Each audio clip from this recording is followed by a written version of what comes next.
Hello, ladies and gentlemen. Welcome back to the Converge stage. We are at day number 2 of Switch 2025, so it's really lovely to see all of you joining us here today. And as you know, every single day we have a different theme, and today's theme is all about startups.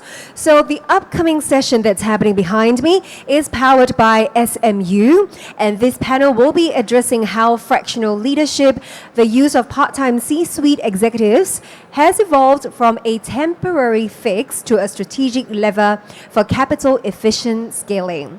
So you will hear candid insights on key topics such as scoping mandates, ensuring accountability, and executing clean handovers, all grounded in real-world experiences from the Southeast Asian startup ecosystem. So to kick things off, please join me to welcome the moderator for this session, Dr. Simon, Associate Professor of Strategy and Entrepreneurship at Singapore Management University.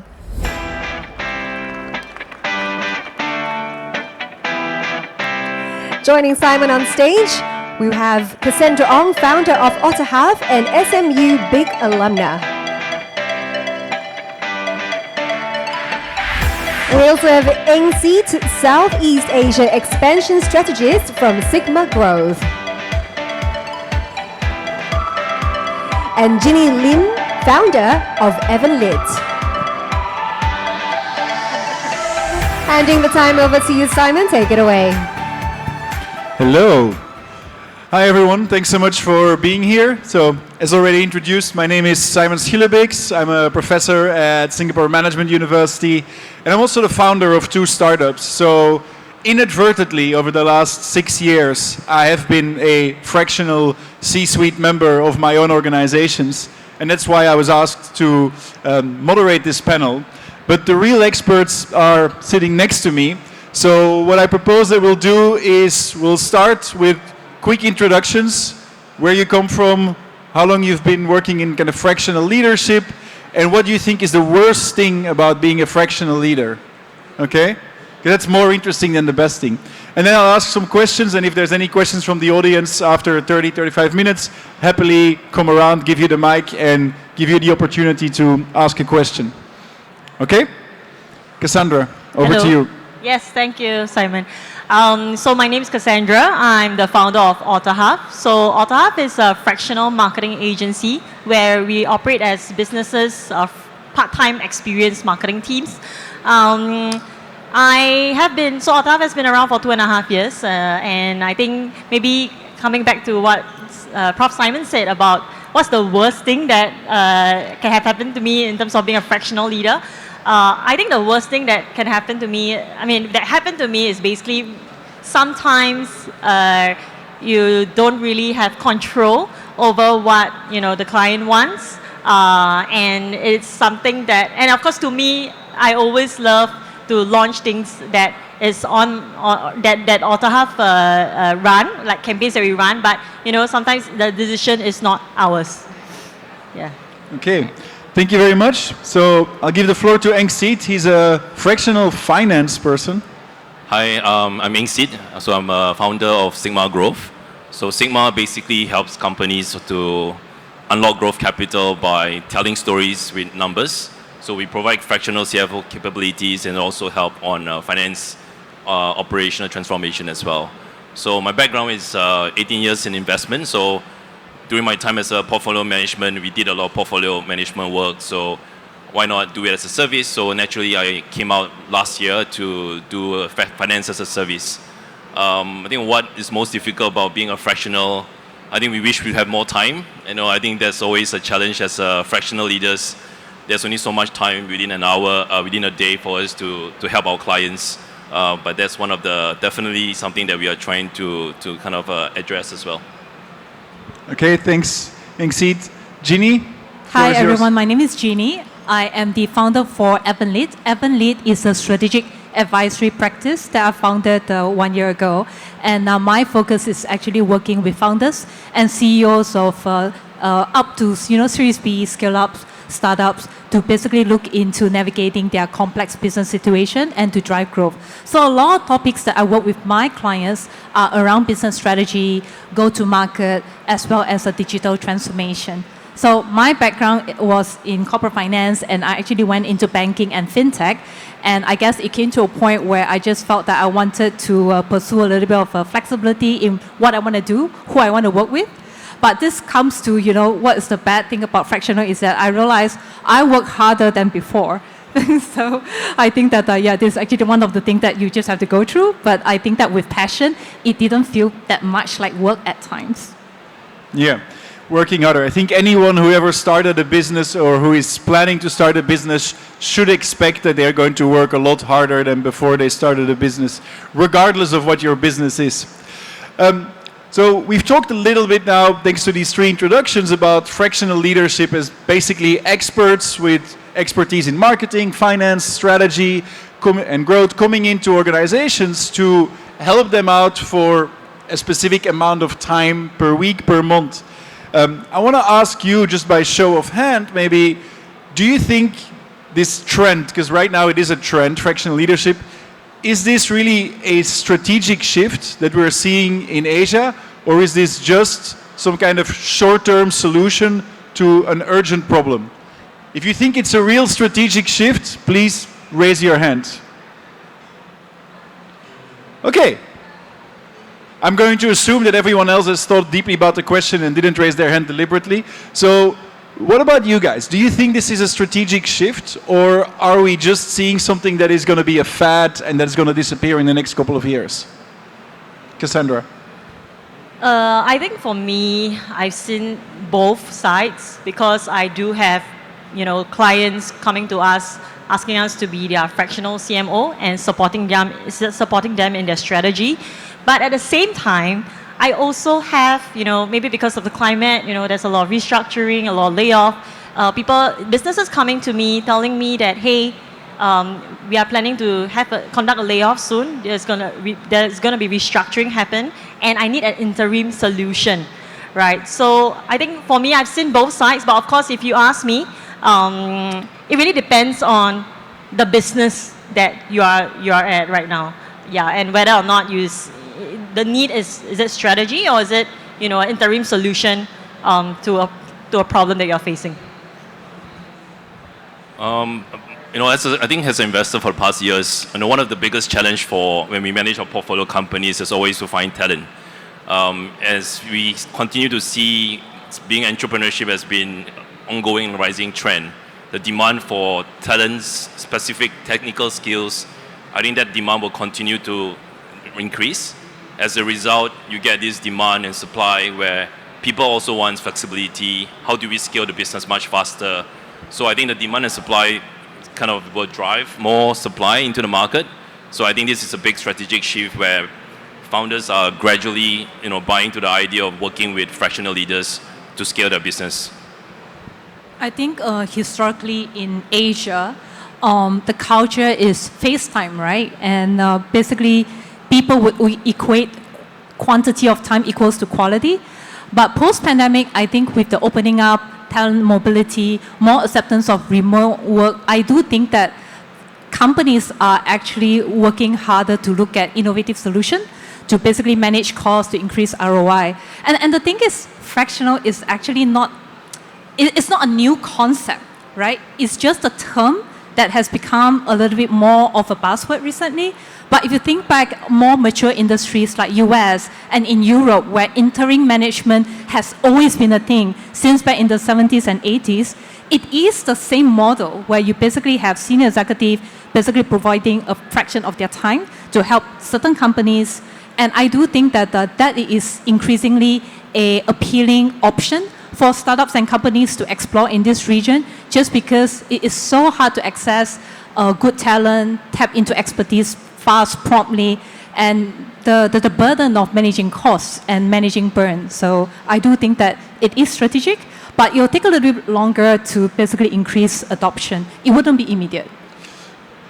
Okay, so I want to ask a follow-up on this, because the burden of managing costs, accessing talent, has been there forever.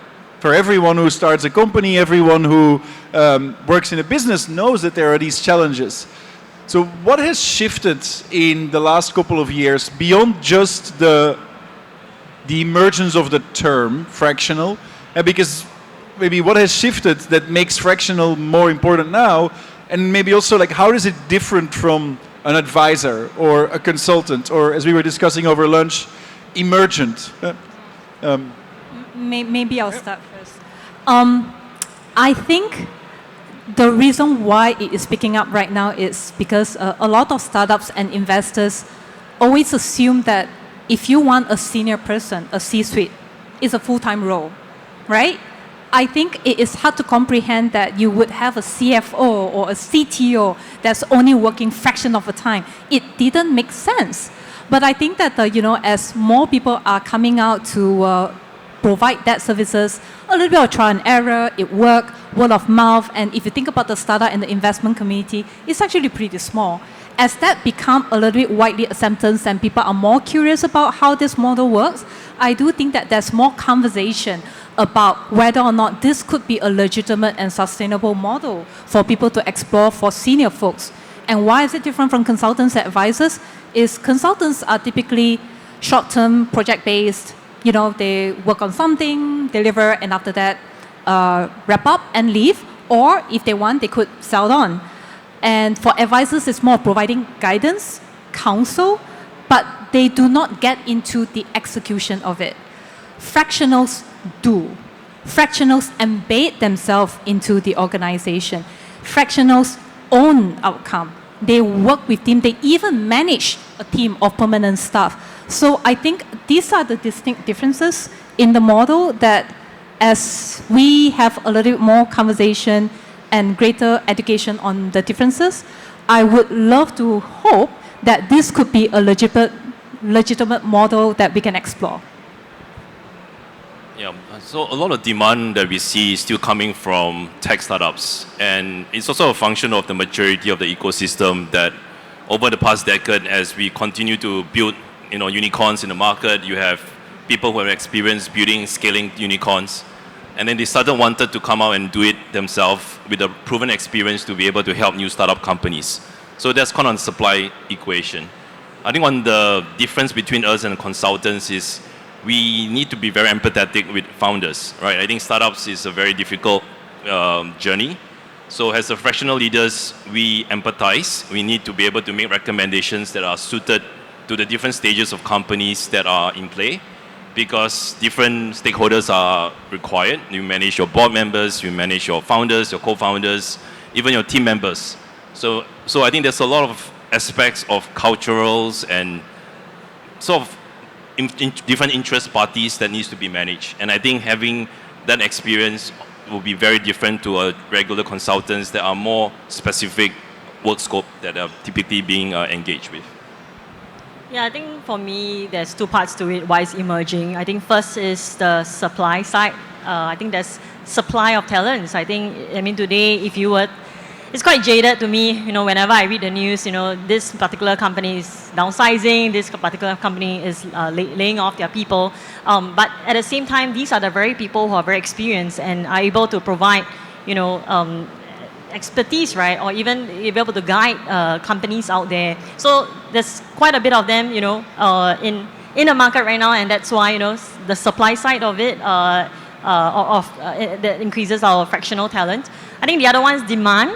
I think businesses, and of course there's some communities out there that that have this portfolio careers community where they would also market themselves and tell people that there is fractional leaders out there that startups can engage.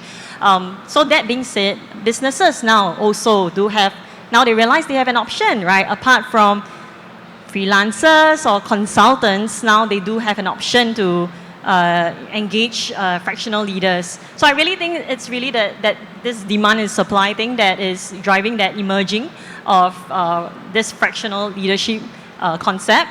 Whether or not it is, what's the difference, right, between us as well as advisors? I think I have to agree with Ginny.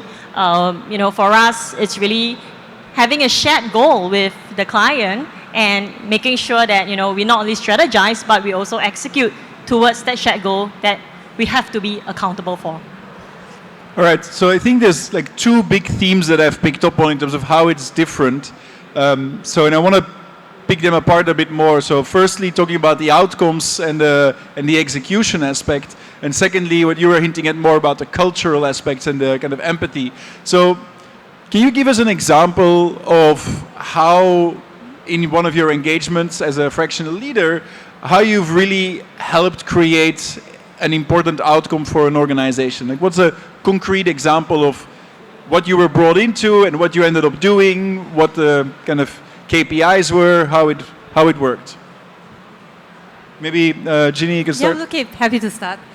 So I have been working with a fintech in the wealth management side of things, and it initially just started with my role just going in to provide, a fractional CSO role to basically provide strategic insights, direction, etc. And they have a particular problem that they need to solve around their sales management and efficiency. So I started off there. And this is not just strategy, really going down into understanding the process, looking into the analysis data, so working very closely with the sales and the finance team to understand, where are the roadblocks, how can we actually improve the customer flow, how do we actually design leading indicator at different parts of the funnel to basically improve transparency for performance, as well as giving the founders a little bit of a executive summary lens into where the areas that you could actually go further. But as I went through that process, I realized that they struggle even with their customer segmentation. So I helped to actually structure the framework in terms of how they should be thinking about their target customers and mapping products, etc., etc. And that was actually very well received by the company because suddenly the sales teams understood how they should be focused, they should be planning, their focus, their purposing, etc., etc. And when we actually went through that area, then I realized that the founders wanted to do too many things and overly ambitious over a 3 years time frame. They want to do everything. They want to keep all optionality. And this is where I was like, hang on. You need to prioritize, and I'm going to help you. So I ran a workshop with the co-founders, asked and grilled really hard over one day in terms of where are the areas that they can't afford to prioritize or can't afford to prioritize. How do you think about investment, allocation, etc., etc.? So that actually provides a clarity in terms of what they should be doing, priority, allocating capital, and that also makes it easier for the founders to have conversation with prospective investors. Now, if I had been a freelancer or a consultant, I probably would be confined with just the scope for the first project, right? But the thing is, when you're at the C-suite level, the thing is, you don't always go with just a JD. If you see there are problems within the business, you speak up because you have a broad perspective of things and your intention is to help the founders and the business to succeed. So you go where the company needs your help on to navigate these kind of difficult and complex decisions. I'll give an example on the finance side. So if you compare to a regular financial advisor house or IB, most of them are hired by clients to run a process on fundraising or M&A process. So they are tasked to, okay, this is the expectations of our asking, what the amount that we are fundraising, go and run the projects and reach out to investors. But a lot of times those are out of our control as an advisor because we are dependent on the market, investors for us to get the capital required. As a fractional, like one of my clients that I work with, fundraising naturally is the kind of key mandate. But then we need to buy time because cash is always a constraint. Then you need to put on the lens of a CFO, like what are the operational levers that we can pull to extend the runway for us to complete a transaction. So if the outcome of a fundraising may not be possible in the next 3 months, then the plan B of operational streamlining of business becomes a priority. So I think it's taking the lens of that operational leaders as well, where what are the options that you have? Because fundraising is always the most obvious choice. You go out and ask for capital. But markets today are very challenged. So what we advise is we always want to streamline the business, and sometimes trying to convince founders to cut a product or cut half the team is a very difficult ask because of naturally these are people business. And sometimes tough decisions needs to happen. And I think that as a fractional leaders to be able to convince and also kind of explain why it matters and what the long-term goal we are trying to achieve becomes very important.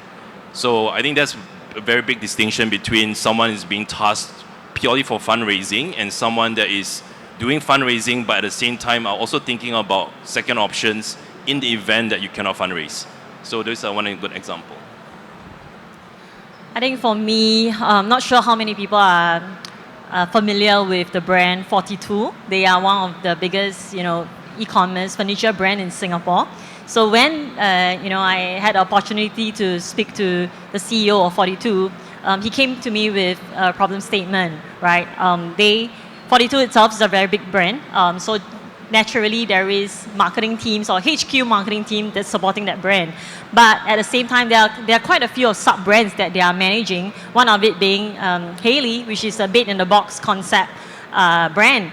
And with that, their margins are quite healthy, right? But nobody is doing the marketing for Haley. And I think they have also experimented having, 42 main marketing team to help with the marketing for Haley, but they saw the dip in the revenue in 42 and they just thought, okay, never mind, it might not work. So for us, they gave us a mandate, well, not really a mandate, but more of like a goal, right? Like, okay, at its peak, Haley, as a mattress brand, was doing 2% market share. Now they are at 0.3%. So then what my team and I really did, really working with the C-suite, right? Trying to come up with a forecast, looking at seasonality, coming up with a plan, a strategy for what we will be doing in the next few months. I think for us, after that strategy is being signed off with the team, right, then that's when we start to execute. And because of how little they have been doing to support the Haley brand, in just 2 months, we managed to 3.7x their revenue of that Haley brand month on month. I think for me, it's really about not only being embedded in the team, right? It's also constant communication and also trying to understand what is that thing what is that problem statement and how can we craft out a strategy and execute on it alongside the team. So let me continue this topic a bit further then. So 3.7x in a few months, that sounds like a very good deal, of course.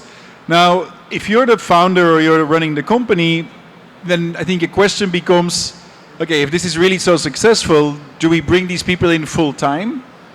Or you run the risk of losing these capabilities. Right? I think this is one of the challenges with fractional leadership is that there's no employment contract, maybe there's no real loyalty. So how do you deal with this? Because I think this speaks to both the performance, but also maybe the cultural and the kind of emotional challenge of being a fractional leader. Because if somebody offers you more money, you might just walk and go to another client. Maybe I'll start first since I'm in the topic of 42. So I think for me, we are quite clear where we stand in terms of, we can really drive value if the stage of the business is post-product market fit all the way to perhaps Series A/Series B. The reason being, anything beyond that, they might as well hire a marketing team or a marketing lead, right? So whenever I, go in for a fractional engagement, it is really with the mindset that this would be an interim solution for them. Because eventually, what we do is also, sometimes helping the founder doing out job description for the next, marketing team that they want to hire or the marketing head that they want to hire. So, so for us, generally when I go into an engagement, I always think of it as an interim, but for how long, it really depends on, whether they raise or what stage of the business that they are in. I think my case, very stage dependent. So most of the time, clients are have a fundraising mandate. So for us, it's helping them to position themselves on the financial side to raise funding from investors. So let's say we close a round. I think it's depending on the stage of the company. Usually Series C and above, I think you warrant a full-time CFO. So for me, the sweet spot would be up to Series B, where there's still value for us to have a fractional where they don't need someone full-time. I think by the Series C growth stage and institutional investors that are larger, typically when they come in, they will mandate a full-time CFO anyway. So where we come in is also the scope of work starts changing to support transitioning.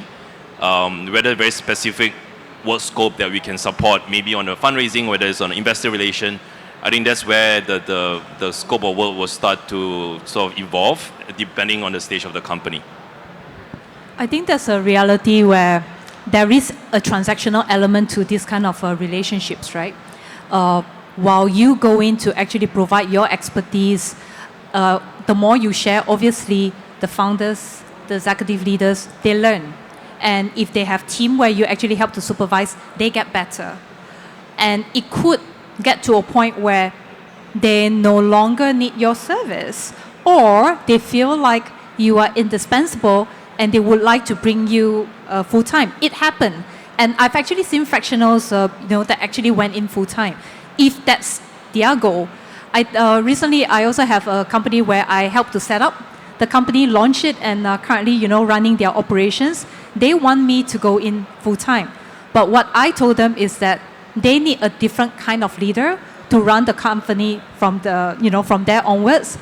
My rule is, if I can no longer be of value, leave.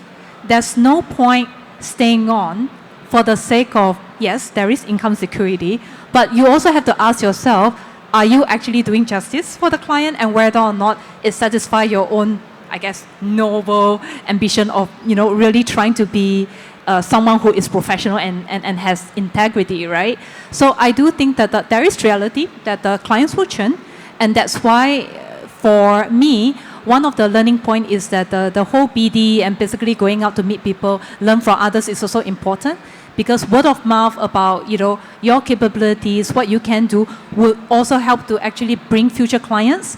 And I think sometimes when a client needed you at the critical stage and they've already passed that, they don't need you, it may not mean that they would not need you again. They could actually come back later when they need that strategic expertise, which is my area. They need it fast, they need it rapidly, and that's where you come in again.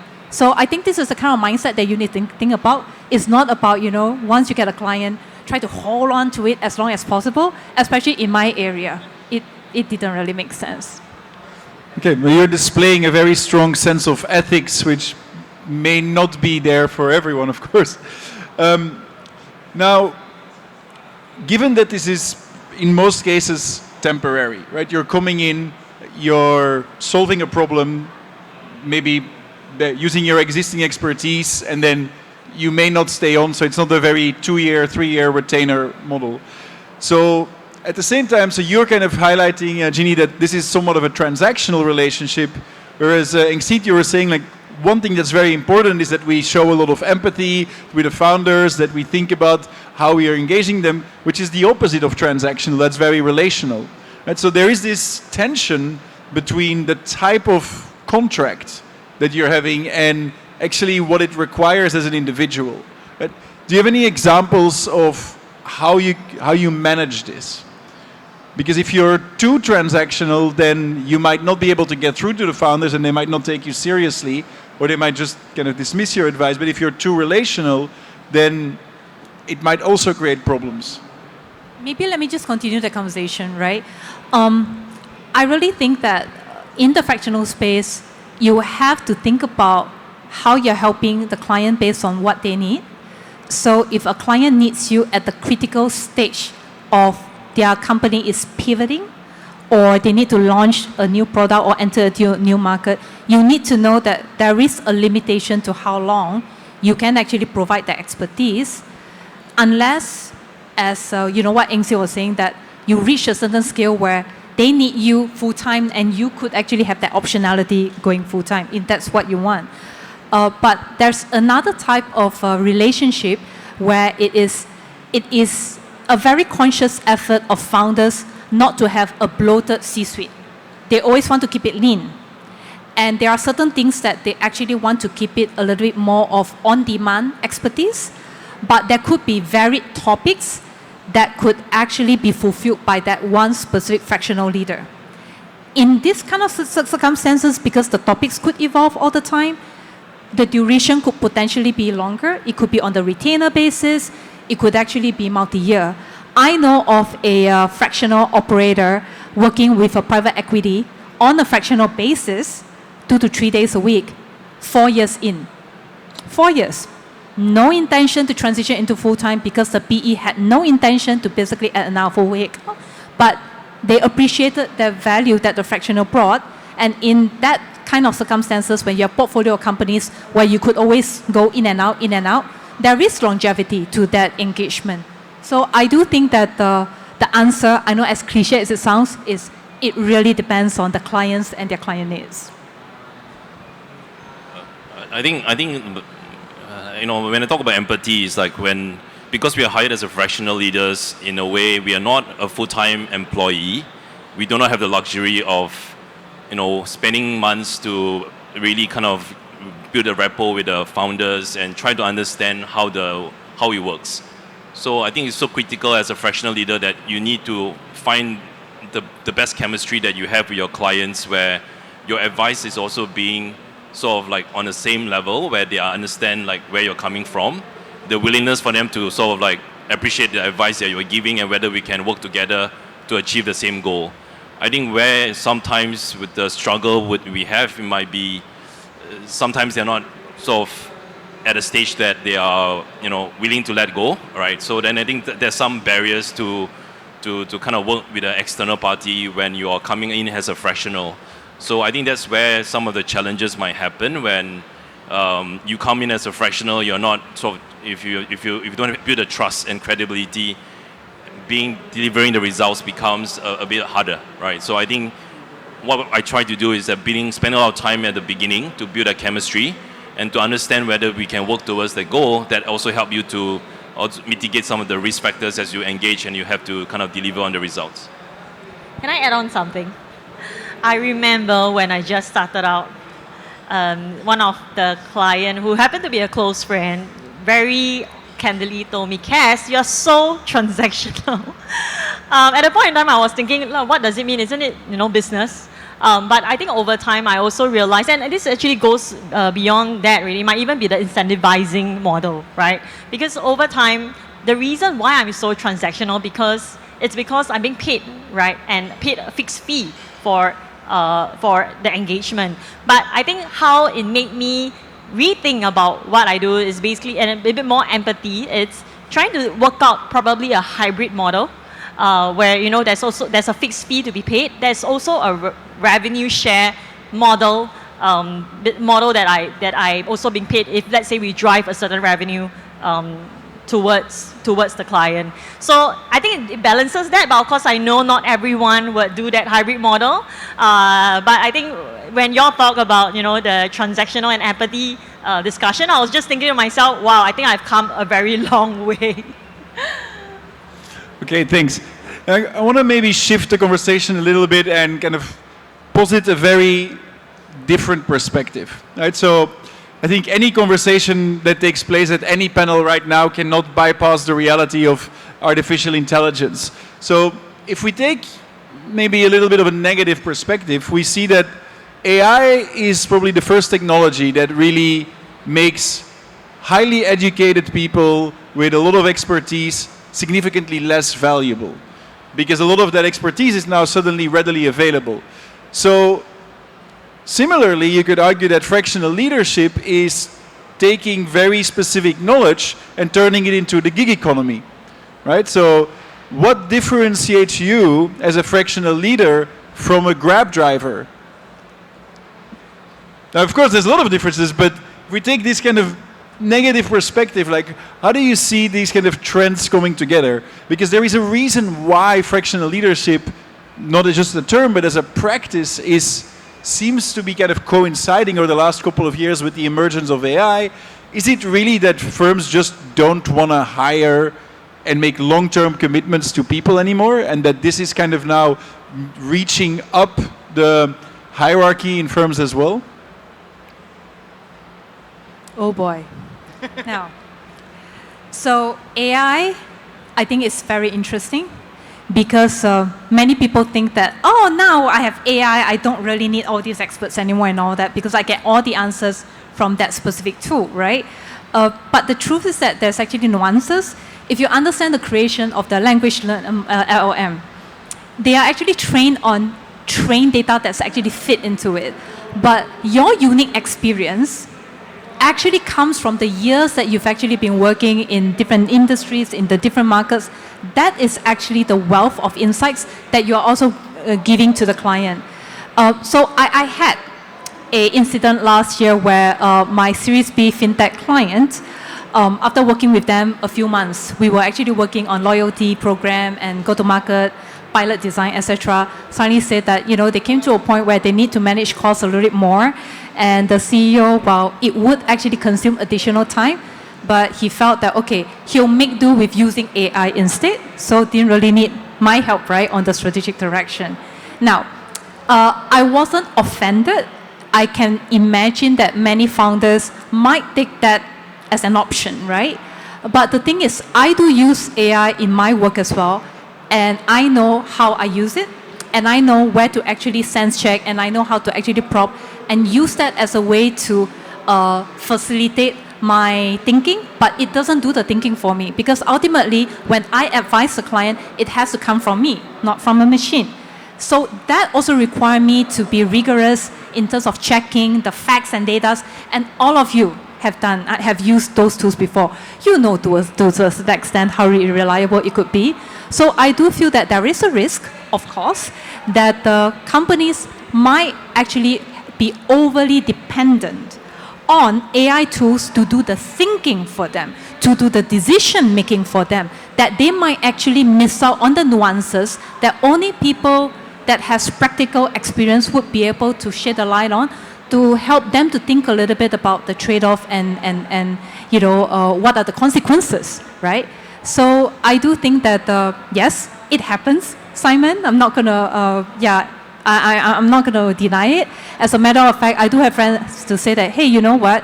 You're on the strategic side of things. In 5 years' time, you and all the strategy folks are going to be irrelevant. Yeah, all the consulting companies are just going to die. So you better think about pivoting. But the truth is that I am still working with a lot of companies where they have access to the AI tools and themselves, but they don't really know how to leverage it in a way to help them to make decisions.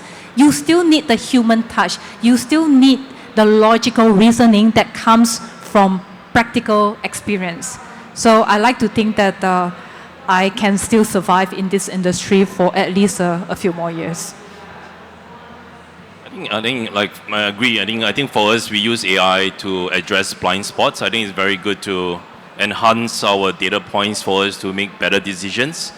I give one example would be, I think humans are generally very biased individuals, and then you are trying to convince founder to take certain actions that are very difficult. Right. For example, if the AI recommendation is to cut your labor costs by 50%, I think founders may just assume that the AI is incorrect and may not be the best, may not be making the right decision. But the level of sort of having them to understand the bigger picture, I think that's the part where AI gives you that context, but you are not able to really contextualize that recommendation into your business model. And I think that's where the AI is still not there. But it does help us to bring us more data points, run scenarios, what happens if this happens, and what are the risk mitigation tools that we can do. But it doesn't help in the aspect of, definitely proofreading or even convincing the leaders to take certain actions that could be very difficult. I think for me, Jeannie and Ing just say whatever I want to say. But on top of that, I want to mention that most of the founders that we work with, they really do not have the time. And even, attempting or even trying out AI tools is also something that they probably is not their priority or focus, because they have 1,001 other things to firefight. I think secondly, it's because I also teach in Singapore Poly as a lecturer, and of course, sometimes they do use AI to, help with support their own, tutorials. And when I tested out myself using AI with the same kind of question, and then them also doing the same type, answering the same type of question, the result is very different. I think a lot of it is really about because of our experience and the way we think, and because we know what good looks like.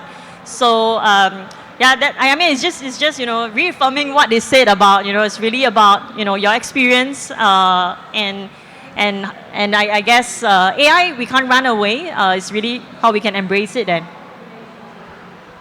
Okay, thanks very much. We've got about 6 minutes left, so I want to see if there's anyone in the audience that has a burning question. I'm very happy to stand up and give you the microphone. Okay.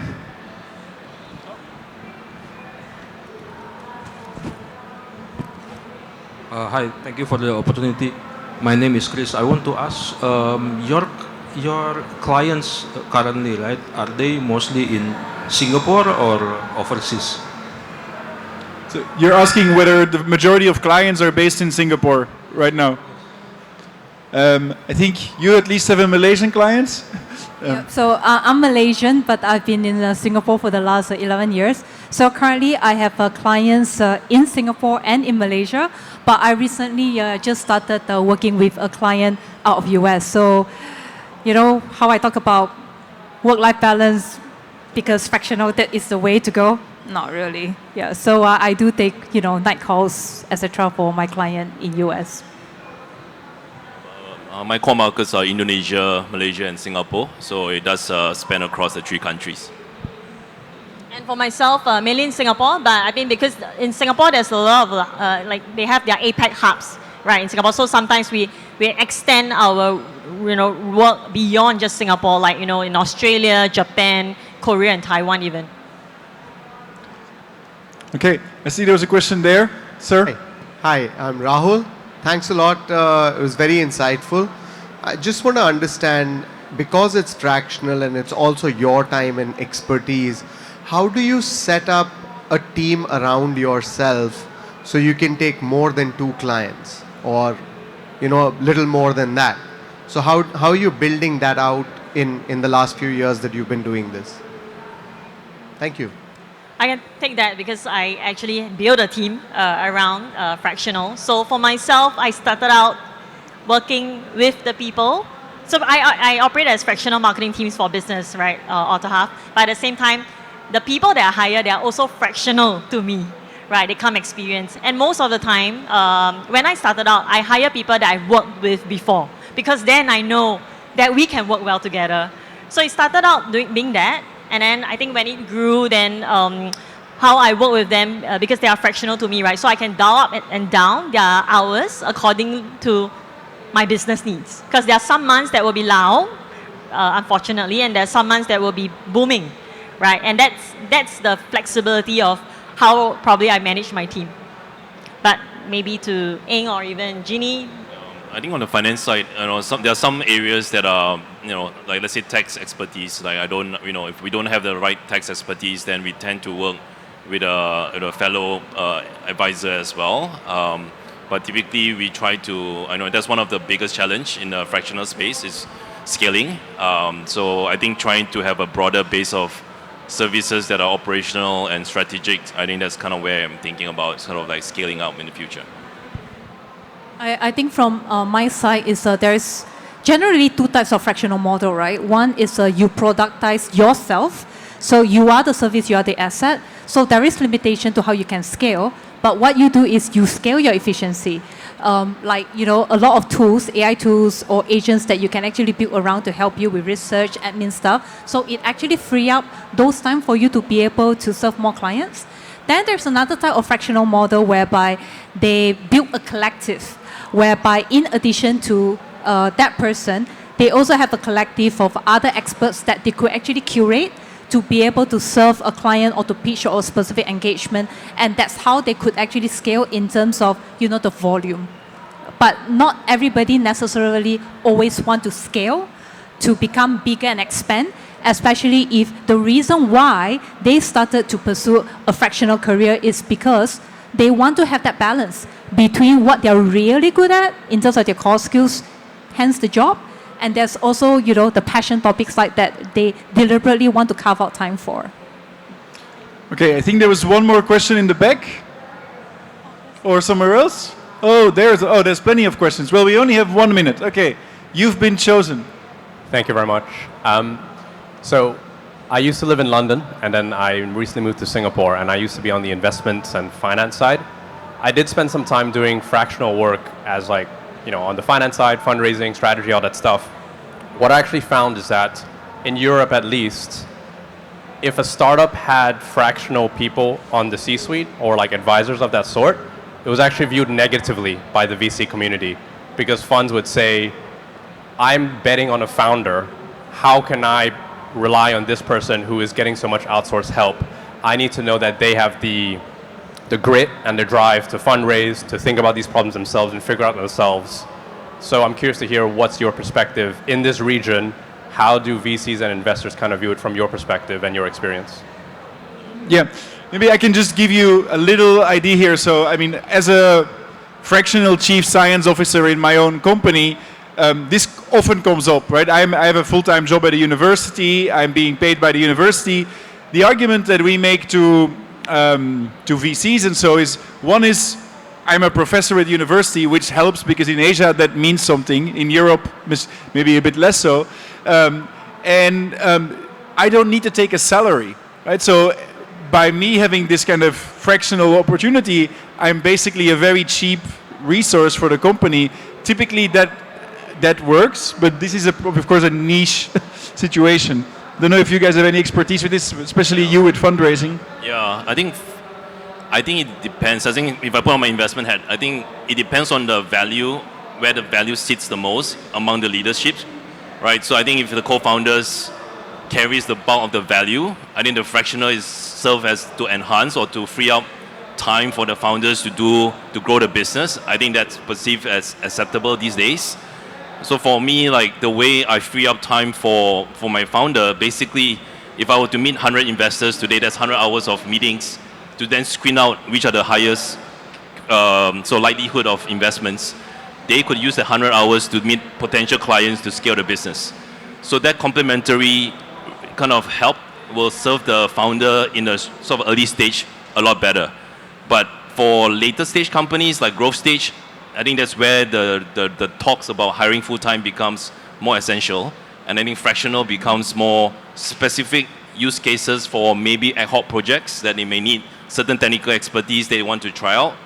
But I would say that it kind of evolves as the stage of the companies matures.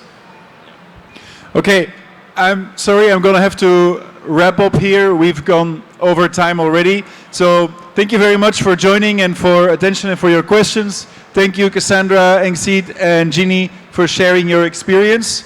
And I'm sure if there were some additional questions, we will hang around for a couple of minutes. If you have any questions, feel free to reach out to one of them or to me. Thank you very much. What a fantastic panel discussion. Let's grab a group photo before we leave. Ladies and gentlemen, I hope that you've enjoyed that really engaging discussion that was happening on stage. If this is of interest to you, our next session will be starting in about 10 minutes time at 3 p.m. Taking the stage next would be Singapore Polytechnic. We will turn our focus to local talent and youth entrepreneurship with a session titled Building Together, Supporting Startup Success at Singapore Polytechnic.